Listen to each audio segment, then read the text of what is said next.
कभी कभी ना कुछ कहानियां ऐसी होती हैं जिन्हें बयान करने के लिए आपको सैकड़ों सफ़ों की ज़रूरत नहीं पड़ती। चंद अल्फाज ही काफ़ी होते हैं और वो सीधा दिल पर असर करते हैं। तो आज हम एक ऐसी ही मुख्तसर लेकिन बहुत गहरी कहानी की परतें खोलेंगे और ये समझने की कोशिश करेंगे कि आखिर कम लफ्ज़ों में इतनी बड़ी बात कैसे कही जाती है।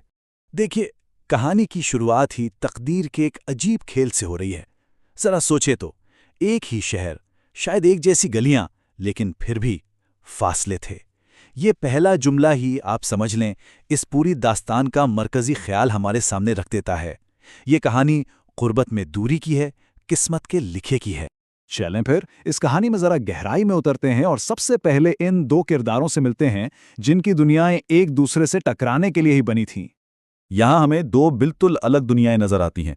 एक तरफ तो वो लड़की है जो खामोश रहकर भी हर एहसास को बहुत गहराई से जीती है, और दूसरी तरफ वो लड़का है जिसका कहकहा तो शायद सब सुनते हैं, लेकिन उसकी आंखों में जो छुपा हुआ दर्द है ना, वो कोई नहीं देख पाता। यही तजाद, यही फर्क इनके किरदारों को बहुत हकीकी और दिलचस्प बनाता है। तो सवाल ये है कि ये दो अलग अलग रास्ते आखिर मिलते कैसे हैं। कहानी का अगला हिस्सा हमें बताता है कि इनके दरमियान एक ऐसा ताल्लुक कैसे बनता है जिसके लिए लफ्ज़ों की ज़रूरत ही नहीं थी। और यही तो इस कहानी की सारी खूबसूरती है। कोई ड्रामाई बैकग्राउंड नहीं, कोई तैयारशुदा डायलॉग नहीं। उनकी मुलाकात इतनी ही आम थी जितनी हकीकी जिंदगी में होती है, और इसी सादगी में एक गैर मामूली बात छुपी हुई थी।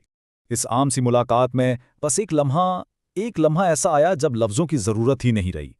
ये वो पहचान का लम्हा था, आप जानते हैं ना, जब दिल दिमाग से पहले ही फैसला कर लेता है। बस एक नज़र ने वो सब कुछ कह दिया जो शायद ज़बान कभी कह ही ना पाती।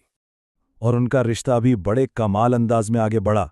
जैसे जैसे वक्त गुजरा, उनके दरमियान लफ्ज़ कम होते गए, लेकिन एहसास की गहराई बढ़ती चली गई। और ये इस बात का सबूत है कि कुछ रिश्ते बातों के नहीं बल्कि खालिस एहसास के मोहताज होते हैं। लेकिन जब एहसास इतने गहरे हो जाए ना, तो कहानी में एक मोड़ तो आता ही है। अब हम इस दास्तान के क्लाइमैक्स पर पहुंच गए हैं, वो जुदाई जो शायद होकर ही रहनी थी।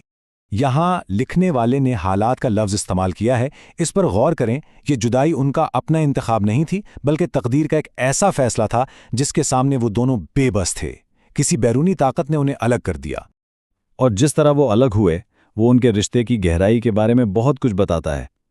कोई गिला शिकवा नहीं, कोई एक दूसरे पर इल्ज़ाम नहीं, बस एक खामोश कबूलियत। ये खामोशी हज़ारों चीखती भी आवाज़ों से ज़्यादा वज़नी है, और ये बताती है कि उनका ताल्लुक कितना सच्चा और गहरा था। लेकिन कहानी यहाँ ख़त्म नहीं होती। अब हम वक्त में एक लंबी छलांग लगाते हैं और देखते हैं कि जुदाई के बरसों बाद क्या होता है। एक इत्तेफाकी मुलाकात। तो ये टाइमलाइन हमें दिखाती है कहानी के 3 बड़े पड़ाव।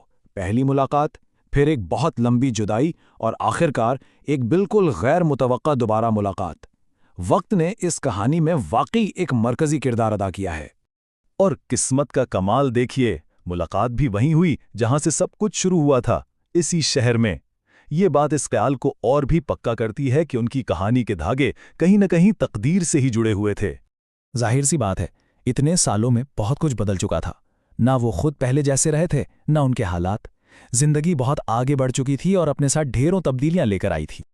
लेकिन इस तमाम तर तब्दीली के बावजूद एक चीज थी, एक चीज जिसे वक्त भी नहीं बदल सका था, और वो था उनका दिल।